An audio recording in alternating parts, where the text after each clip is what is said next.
Itu kesalahan yang ada di dunia yang dia lakukan sedikit itu, saya balas di dunia langsung. Jadi apa dibalasnya dengan cara apa tadi? Minum marjannya ditendang. Jadi langsung dihapus. Jadi pas di yaumil akhir, di akhirat nanti, dia cuma dapat balasan yang baik saja, langsung masuk surga. Nah, makanya nih, adik-adik semua di sini katanya puasanya lancar, ya, tarawehnya lancar. Pas giliran sholat 5 waktu enggak lancar.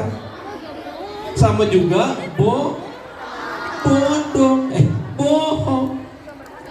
Jadi gini ya, kata Rasul, ibadah pertama kali yang dihisab adalah sholat. Kalau baik sholatnya, maka akan baik semua ibadah-ibadah yang lainnya.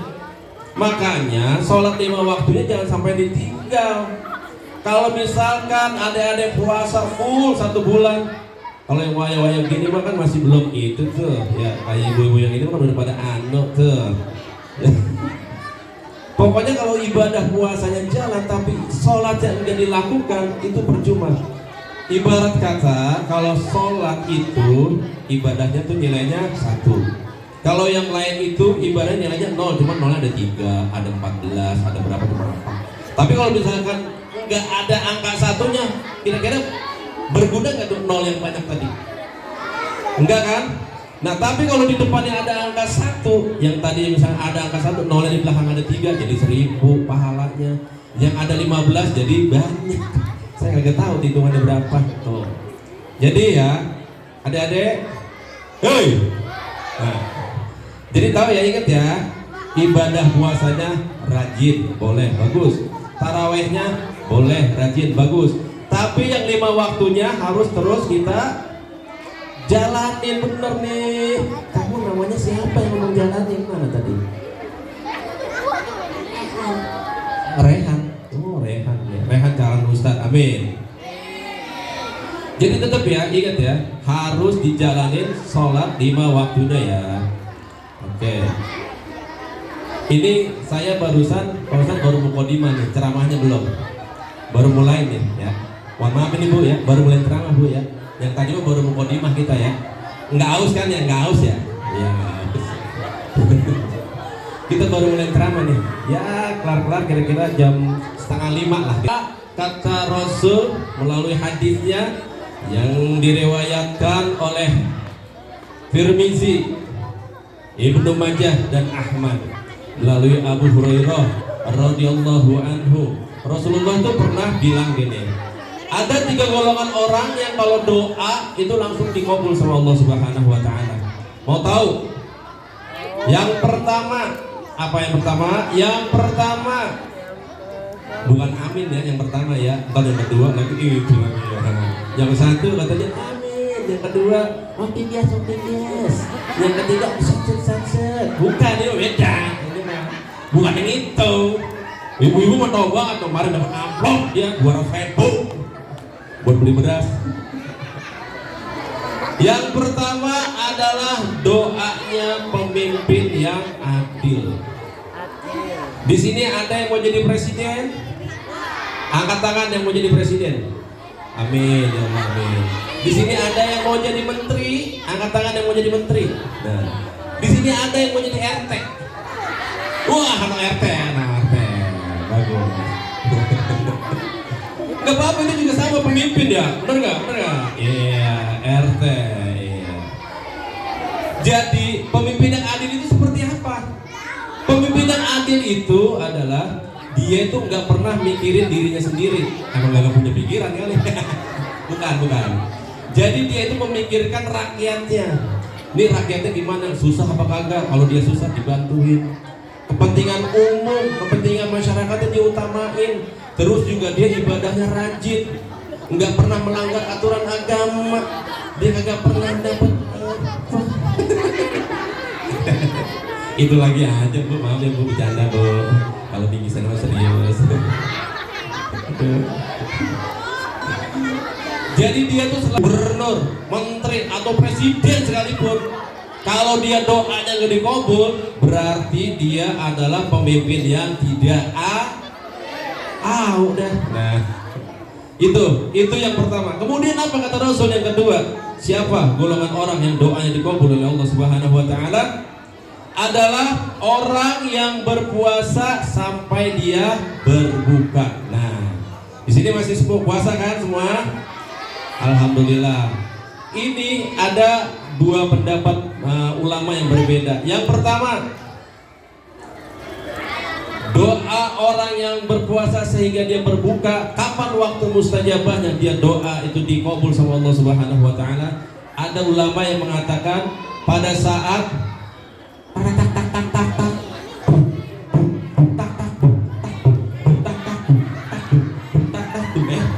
ini beduk kok begini ya, salah, beduk kan bukan yang itu. Ya saya itu mah tak ngatain katanya ya. Beduk ngatain. Maaf, salah. Saya ulangin, beduknya saya ulangin. Pada saat waktu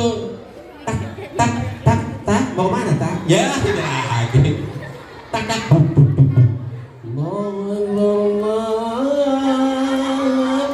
Itu yang ajan aki-aki 72 tahun puasa belum buka, kagak dikasih air, kagak dikasih korma, siapa makanya lemes banget. Kayak saya ini dari tadi udah ngomong mulu apa-apa ngomong, gak dikasih apa-apa. Udah itu lagi aja Bu, maaf ya Bu, ini mau bercanda Bu. Yang kalau bikin sana serius Bu.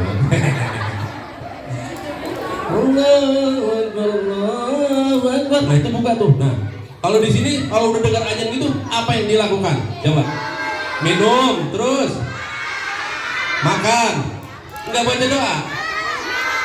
Apa doanya?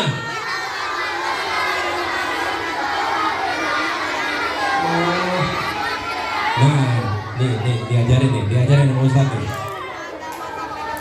Saya ajarin mau 1 tambah 1 sama dengan 2. Nah itu saya ajarin. Jadi gini, setelah azan berkumandang, batalin dulu tuh puasanya. Tuh minta doa sama Allah. Disitulah letak doa yang mustajabah, yang dikabul sama Allah Subhanahu wa taala. Jadi kalau habis minum dikit, jangan Allah malas kamu, jangan begitu ya. Jadi kalau habis minum dikit, sudah kamu dalam ya Allah,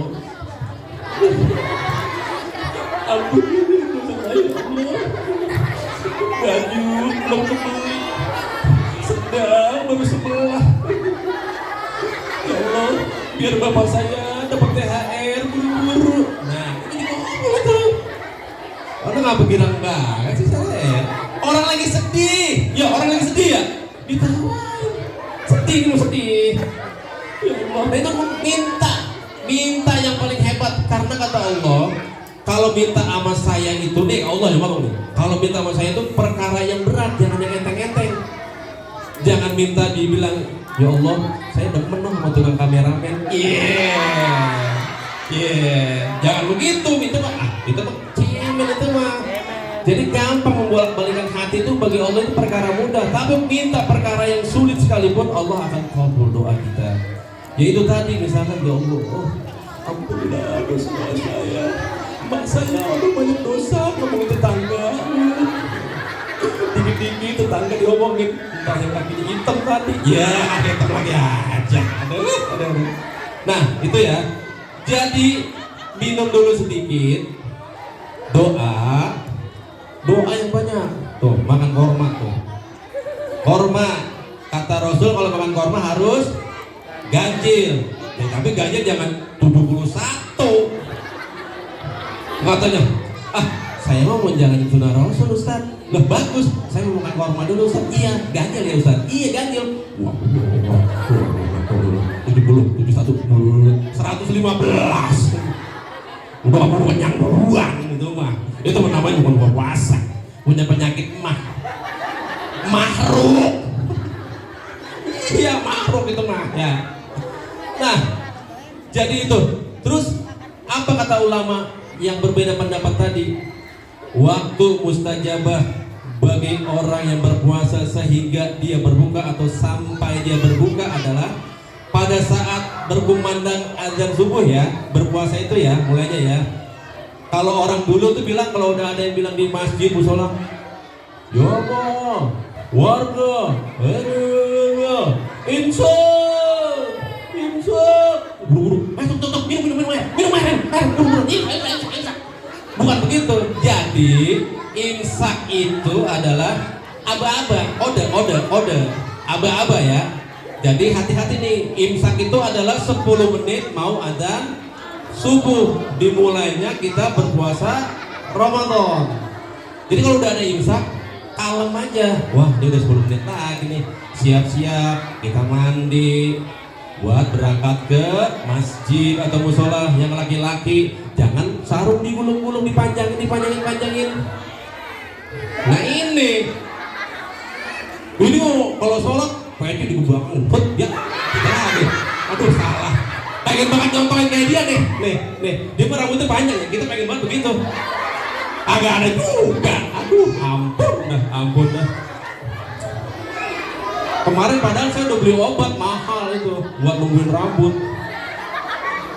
Kita baru nih saya pakai obat rambut. Saya oles-olesin kok agak nunggu. Ini ada nyamuk gatal di sini ya. Nyamuk nih. Saya baru. Sini gembel. Wah. Bukannya rambut yang nunggu. Wah.